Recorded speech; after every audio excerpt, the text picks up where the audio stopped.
This is a reading of Code Talker, chapter 26. Its title is The Black Beach, and this is part 1. Our Navajo net on board of the Bunker Hill was set up in the radio room just above the flag bridge at the very top of the ship. It made for a good place to see what was happening on the island. Johnny Manuelito told me about it later, as the last of our boats of the first wave reached the shore. Johnny watched from that flag bridge. He just set up to send and receive what was waiting for the first messages. The whole island was blanketed with smoke and dust, but he saw through his binoculars that we'd reached the beaches untouched. Just then, something came streaking down out of the sky, heading right at him. It was a shell from the Japanese guns that suddenly opened fire. It hit the top deck a few feet below where he was standing, but instead of bursting on impact, it bounced off and went spinning down, ricocheting off the next deck and blew up far below. Johnny stared down in silence for a moment. Things like that, he thought, make you feel glad you performed your ceremony. Then he jumped to his radio that crackled into life as the shores of Iwo Jima burst into flame. 100 yards in from the beach, what had seemed like a walk in the park had turned into a swim in a sea of fire. The most intense storm of howitzer and mortar shells, machine gun and small arms fire any of us had ever experienced was raining down on us.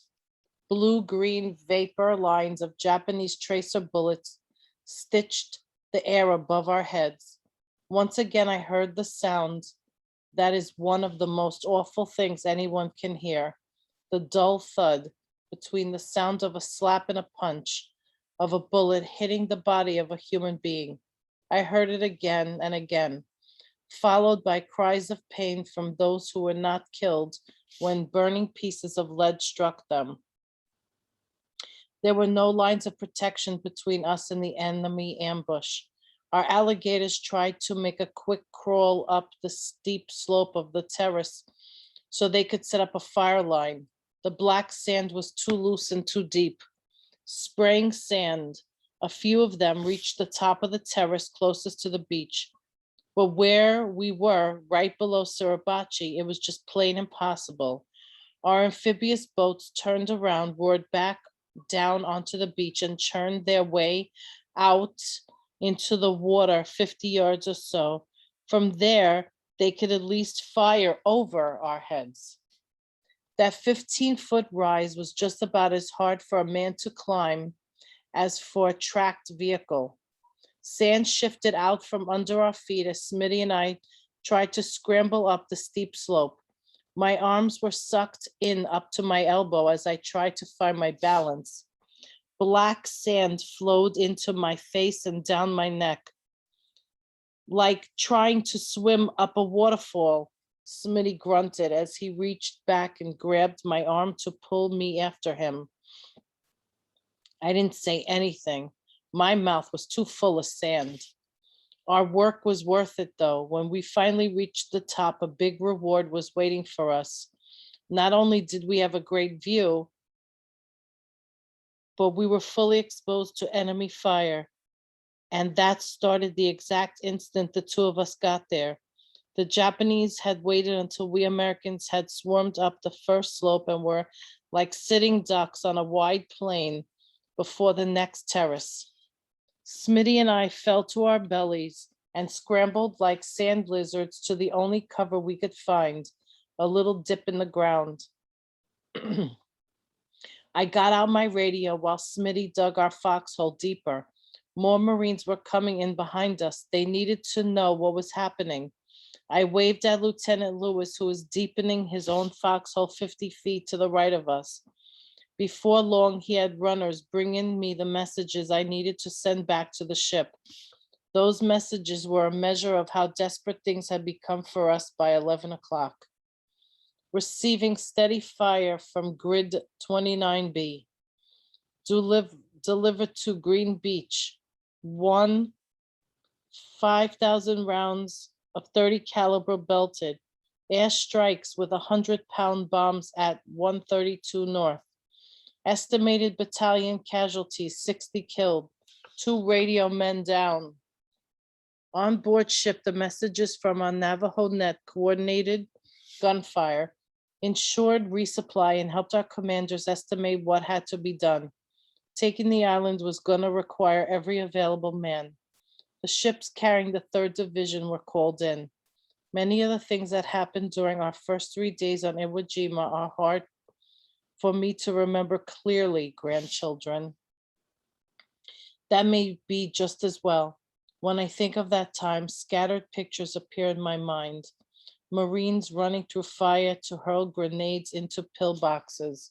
Wounded men limping forward into the fight with nothing more than pistols in their hands. A burning Sherman tank lifted right up into the air and flipped upside down by the explosion of a 500-pound bomb that had been buried as a mine. The still, lifeless faces of men who had shared food with me, laughed and joked only hours before, men whose voices I would never hear again. Then there were the smells. The odor of sulfur was everywhere. It mixed with the burning gasoline from the flamethrower and the napalm bombs, the sharp tang of gunpowder, the overheated metal of machine gun barrels, so hot they were melting. Worst of all was the stench of burning skin, so thick at times that many lost their appetites. By the night of the first day, though, all were so hungry that they wolfed down whatever they had with them. I remember brushing big green flies and black grit off my steak sandwich before eating it in the foxhole Smitty and I constantly had to keep digging out as the hot, shifting sand flowed back over our feet. I also hear clear voices when I remember that time. I hear those voices and my own heart growing calm again.